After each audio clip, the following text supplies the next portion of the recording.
మరో breaking news చూస్తున్నాం. తాను వైసీపీ పార్టీ ఏ కారణంతో ఓడిపోయామో అంతుపట్టడం లేదని మాజీ ఎమ్మెల్యే కేతిరెడ్డి వెంకటరామరెడ్డి అన్నారు.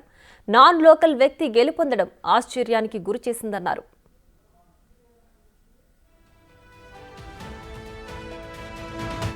ఇట్స్ బిగ్ క్వశ్చన్ నాకు, అసలు ఎక్కడ ఏమి చేశాము అని. అంటే ఓవరాల్గా కూడా రాష్ట్ర ప్రభుత్వం కావచ్చు, నేను కావచ్చు, ఎప్పుడు కూడా పేదవాళ్ళకు అండగా ఉండాలా, పేదవాళ్ళకు తోడుగా ఉండాలని జగన్మోహన్ రెడ్డి గారు ఆలోచించారు. నేను అదే విధంగా ఆలోచించినాం. ఈ 5 years అయితే అసలుకు నేను ఎక్కడన్నా విజయవాడ అలాంటి ప్రాంతాలకు పోయి రాత్రి 2 గంటలకు వచ్చినా కానీ మళ్ళీ పొద్దున్నే 7 గంటలకల్లా లేచి ఇంటింటికి వెళ్ళి తిరగడం జరిగింది. వెల్ఫేర్తో పాటు డెవలప్మెంట్ చేయడం జరిగింది. అన్నీ చేసిన. కేవలం 2 నెలల్లో వచ్చి అసలు అతను ఎవరో తెలియదు, పాడు తెలియదు. ఎక్కడైనా పోయి మామూలుగా జనరల్గా పోయి కూర్చొని నిలబడినా కానీ ఎవరు జనాలు కనుక్కోలేరు. దీంట్లో మరి ఐ ఫీల్ రియల్లీ సాడ్, బాధ అనిపించేస్తుంది నిజంగా. ఎందుకంటే అరే ఏంది మనం ఇంత కష్టపడి, మగ్గమ్మ వాళ్ళు సూసైడ్ చేసుకుంటే ఎంటబడి భిక్షాటం చేసి డబ్బులు ఇచ్చినాము, నీళ్లు లేక అల్లాడిపోతుంటే తాగునీళ్ళు ఇచ్చినాము, రోడ్లు లేదంటే రోడ్లు ఇచ్చినాము. It's big question.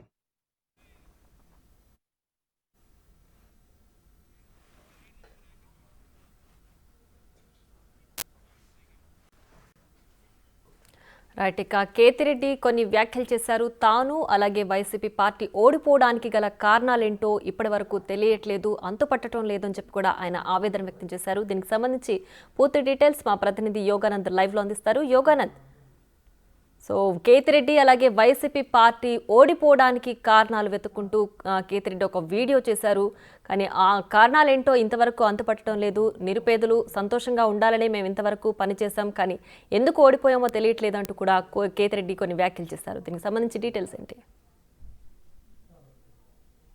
Priya, Dharmavaram తాజా మాజీ ఎమ్మెల్యే కేతిరెడ్డి తన ఓటమిపై మొదటిసారిగా స్పందించారు. ముఖ్యంగా తన ఫేస్బుక్ లైవ్ ఏదైతే ఉందో ఆ ఫేస్బుక్ లైవ్ లో కూడా స్పందించి తన ఓటమి గల కారణాలు నాకు ఇప్పటికీ అంతుపట్టడం లేదు, ఎవరో ముక్కు మొహం తెలియని వ్యక్తిని గెలిపించారు అంటూ కూడా తన ఒక రకంగా తన ఆవేదన కూడా వెలిపించాడు అని తెలుస్తుంది ఖచ్చితంగాను. అయితే ముఖ్యంగా తన ఓటమి కారణాలు చూస్తే ఇంతవరకు కూడా ధర్మవరంలో వరదాపురం సూరి వర్సెస్ కేతిరెడ్డిగా ఉండేది ఫైట్. తాజాగా ఆ ప్లేస్ లోకి సత్యకుమార్ వచ్చి చేరారు. సత్యకుమార్ ఒక ప్రొద్దుటూరు వాసి. ఆయన వచ్చి ముక్కు మొహం తెలియకుండా కేవలం 2 నెలలు ఏప్రిల్ 4th ఆయన ధర్మవరంలో ఎంటర్ అయ్యాడు. June 4th రిజల్ట్ వచ్చింది. అందులో సత్యకుమార్ 3,500 ఓట్ల మెజార్టీతో గెలిచాడు. దాదాపుగా ధర్మవరం అనేది వైసీపీకి పూర్తిగా పట్టున్న ప్రాంతం. ఈ గత 10 ఏళ్ళుగా చూసుకుంటే కేతిరెడ్డి 2 సార్లు గెలిచి అంతకుముందు టీడీపీకి బాగా పట్టున్న ప్రాంతము. కేతిరెడ్డి వచ్చిన తర్వాత పూర్తిగా గుడ్ మార్నింగ్ ధర్మవరంతో దాన్ని ఒక రాష్ట్ర సంచలనంగా తీసుకెళ్లి ఫేస్బుక్ లో కానీ సోషల్ మీడియాలో పూర్తి వైరల్ గా మారిన పరిస్థితి ఉంది. కాకపోతే ఈ ఎన్నికల్లో దాదాపుగా బీసీ అభ్యర్థిని నిలబెట్టడం ద్వారా ధర్మవరంలో దాదాపు 50 ఏళ్ల చరిత్రలో బీసీ అభ్యర్థిని నిలబెట్టడం ద్వారా మొదటిసారిగా తన ఓటమి వచ్చినట్టు కూడా బయట పెద్ద ఎత్తున ప్రచారం జరుగుతుంది. దానికి అనుగుణంగా కేతిరెడ్డి గుడ్ మార్నింగ్ ధర్మవరం అంటూ కూడా ఆయన అవినీతికి ప్రోత్సహించాడు, కబ్జాలకు పాల్పడ్డంటూ కూడా పెద్ద ఎత్తున విమర్శలు కూడా ఉన్నాయి. ఇటు బీజేపీ నేత వరదాపురం సూరి కానీ, టీడీపీ నేత యువనేత పరిటాల శ్రీరామ్ కానీ, ఇప్పుడు ప్రస్తుత బీజేపీ ఎమ్మెల్యేగా గెలిచిన సత్యకుమార్ కూడా అదే ఆరోపిస్తున్నారు. దాదాపుగా ధర్మవరంలో ఎక్కడైతే ఖాళీ స్థలాలు కనిపించాయో వాటి కూడా కబ్జాలు, తన అనుచరులు పెద్ద ఎత్తున కబ్జాలకు పాల్పడ్డారంటూ కూడా అనేక ఆరోపణలు. సాక్షాత్తుగా యువగలం పాదయాత్ర నారా లోకేష్ కూడా ఇదే ఆరోపించాడు. ముఖ్యంగా తన ఫామ్ హౌస్ ను చూపిస్తూ కొండ చుట్టూ ఫామ్ హౌస్ ను కూడా ఆక్రమించుకున్నాడంటూ పెద్ద ఎత్తున కూడా డ్రోన్ కెమెరాల వీడియోస్ కూడా బయటకు రావడం జరిగింది. అలాగే తన పెట్టలే కోట, ఒక గుర్రాల కోట కూడా నిర్మించుకున్నాడు. అక్కడికి వెళ్లేందుకు బోట్లో కూడా వెళ్తున్నాడంటూ కూడా పెద్ద ఎత్తున ఆరోపణలు వచ్చాయి. దీన్ని అనేకసార్లు ఆయన ఖండించి అలాంటివి ఏమీ లేవు, బోట్లు కాదు, కేవలం చిన్న పడవల్లో వెళ్తాం మేము అంటూ కూడా గుర్రాల మీద స్వారీ చేయడం కూడా పెద్ద ఎత్తున విమర్శలు వ్యక్తమయ్యాయి. కరోనా సమయంలో గుర్రాల మీద ఆయన ధర్మవరంలో తిరుగుతూ కూడా అంటే ఒక పెత్తందారి మనస్తత్వం ఉంది అంటూ కూడా ఇటు టీడీపీ కానీ బీజేపీ కానీ పెద్ద ఎత్తున ఆరోపించాయి.